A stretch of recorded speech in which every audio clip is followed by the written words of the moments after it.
Meron po tayo ditong pakpak ng manok. Gagawa tayo ng napakasarap na recipe na pang restaurant yung level. Ayan guys, para sa ating unang procedure ay lipat lang muna natin ito sa mas malaking mixing bowl. Pagkatapos, naglagay po tayo dito ng 2 itlog. Pagkatapos ay meron po tayo ditong mga spices mula po sa Spice Up. So bali gagamitin po natin ito sa ating recipe ngayon. Ayan, napakasarap nito guys kasi manunuot talaga yung mga spices dun sa ating recipe guys. So gagamit po tayo dito ng onion powder dahil napakamahal na ng sibuyas ngayon. Meron din po tayo ditong garlic powder mula po sa Spice Up at yung ating Cajun seasoning. Tama ba? Maglalagay din tayo ng konting paprika. Yan guys, tansya na lang.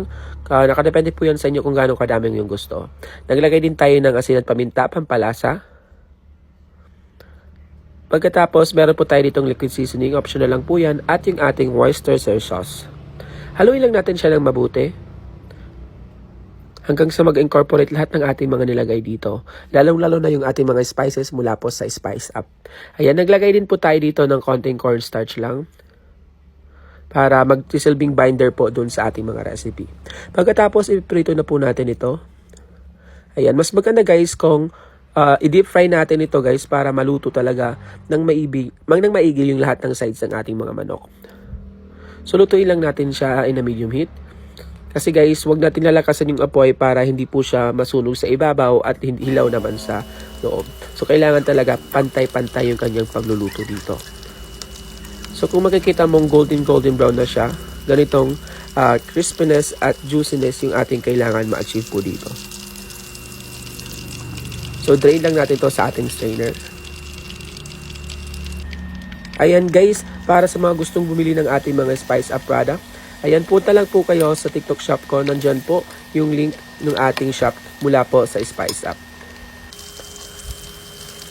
Ayan guys, habol na po kayo dahil ngayong February 2 ay meron po silang payday sale ngayong February 2 sa kanilang TikTok shop at sa Shopee at Lazada. So kung makikita nyo, crispy na siya, hanguin lang natin ito sa ating strainer. Ayan, sa mga gustong bumili ng Spice Up, alam nyo ba guys, ang Spice Up ay mga herbs and spices na mula po sa India, China at sa iba pang bansa. So ayan, para sa ating next procedure ay meron po tayong mas malaking pan dito. Naglagay tayo ng konting oil. Mas maganda guys kung meron kayong butter pero wala tayong butter, yan na lang gamitin natin. Meron po tayo ditong 10 cloves ng ating garlic. Pagkatapos gagamit po tayo dito ng ating fried garlic ng Spice Up. Napakasarap nito guys. So, mas maganda kung mas maraming garlic ang ating gagawin dito. Meron po tayo ditong Worcestershire sauce. Maglalagay lang tayo ng mga 1/4 cup at yung ating oyster sauce. Haluin lang natin siya ng mabuti.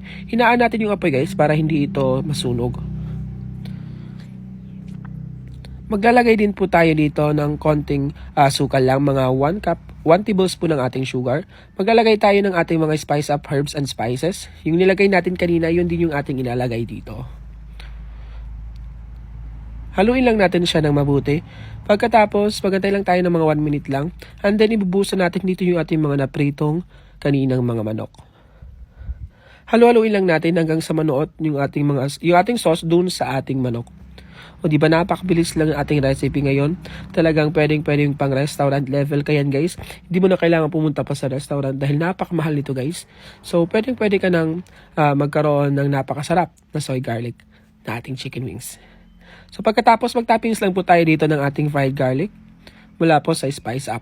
So eto na guys, napakasarap ng ating recipe. At nasa yellow basket yung ating mga Spice Up product. Yun lang at God bless. Follow na.